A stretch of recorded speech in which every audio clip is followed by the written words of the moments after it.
We have completed 1.2 to 1.1, 1.2, 1.3. Let's do the last topic, 1.4, non-random sampling.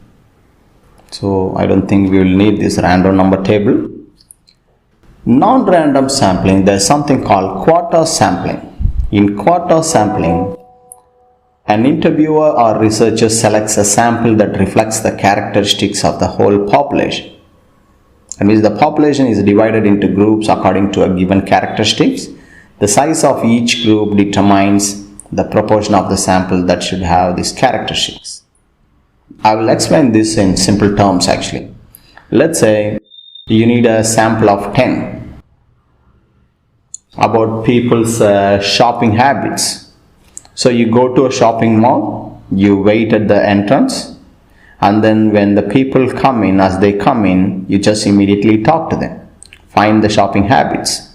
So you get the first person, second person, third person don't want to be interviewed. So just ignore him and then take. So as soon as you reach 10%, that's all. The rest all you ignore. That's the quota sampling. It's non-random actually. So this continues until all quotas have been filled. So let's say you need to interview 6 female and 4 male. It's the same thing. First you select 6 females, ignore the males. Once you got 6 females, 1, 2, 3, etc., 6 of them, then stop interviewing females and take only males again, 4 of them. That's all.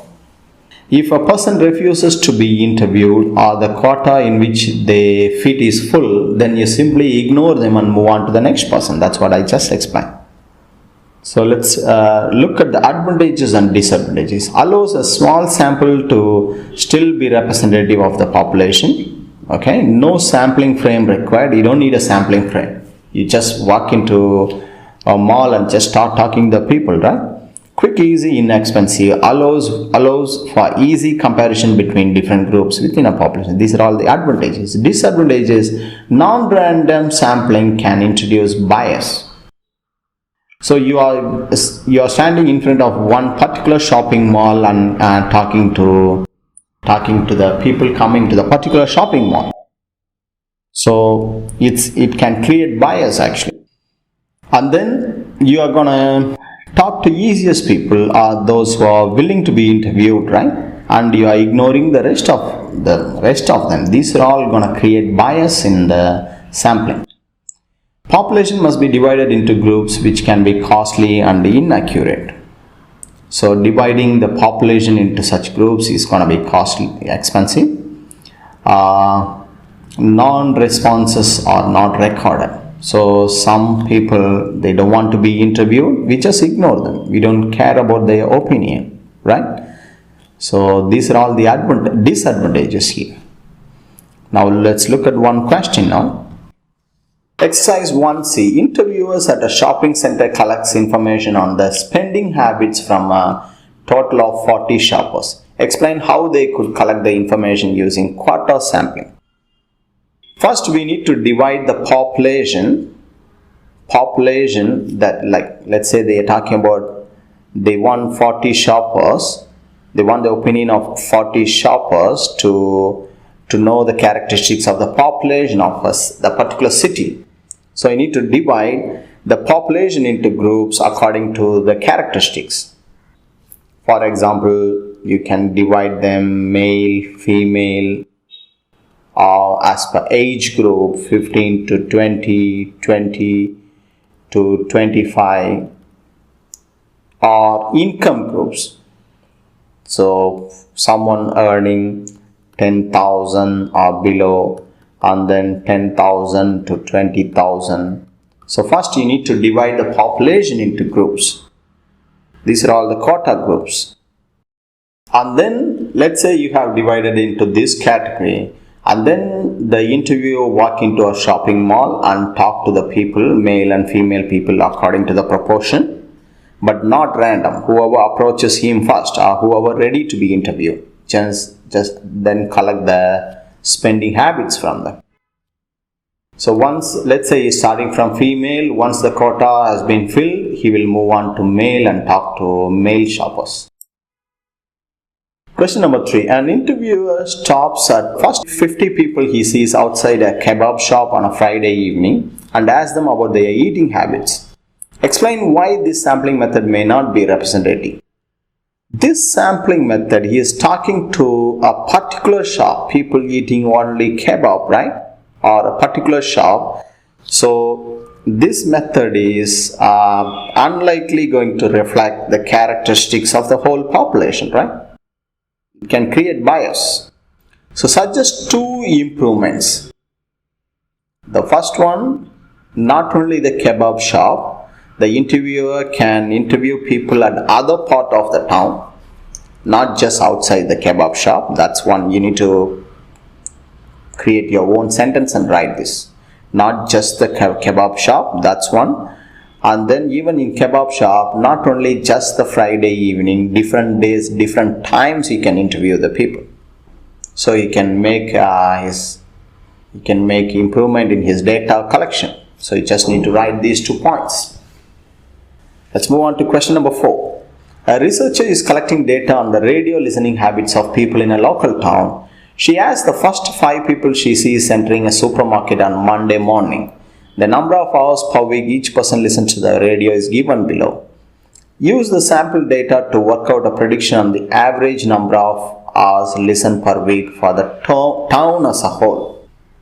You just need to find the mean actually. 4 plus 7 plus 6 plus 8 plus 2 divided by 5, which is 11, 17, 25, 27. 27 over 5 is 5 point something, approximately equal to 5 hours. So that's the average number of hours listened per week. Describe the reliability of the data. This is unlikely is gonna reflect the characteristics of the whole population, and it's a very small sample, right? Not much people and in only particular supermarket, right?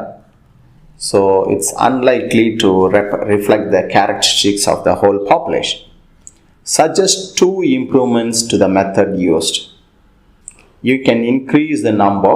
That's one improvement. Increase the number of people interviewed. Number 2, interview people at different location or different time. So that way you can improve the data collection. Let's look at one last question. Question number 5. The heights in meter of 20 emu are listed below. Take an opportunity sample of size 5 from the data.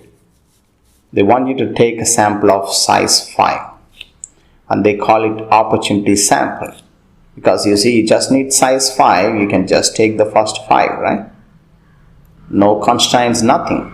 So sample of size 5, you can just say 1.8, 1.9, 2.3, 1.7, 2.1, 2.0.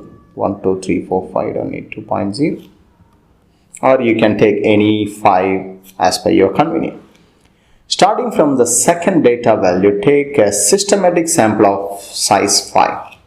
Okay, there are 20 now. 20 divided by 5 is 4. So from the first 4, you choose any one of the value. Let's say they want you to start from the second data value. So you need to start from 1.9 and then take every 4th entry. 1, 2, 3, 4, which is 2.0, 1, 2, 3, 4, 2.6, 1, 2, 3, 4, 2.3, 1, 2, 3, 4, 2.0. Calculate the mean height for each sample. So here you need to add everything, divide by 5. 1.9 plus 2 plus 2.6 plus 2.3 plus 2, everything divided by 5, you get 2.16. So for the opportunity sample, it's 1.96. For systematic sample, it's 2.16.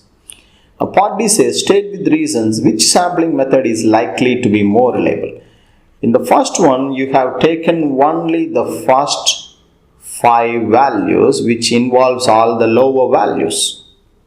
So it's not random also, right? But here we have taken random numbers. When we have taken the 4th entry, we have covered the whole list and we have taken random. So this will be more reliable. And even you look at the value, 2.16 is almost like closer to all other values, right? So you need to write clearly, systematic sampling is more reliable because it uses values spread across the table or spread across the whole data set.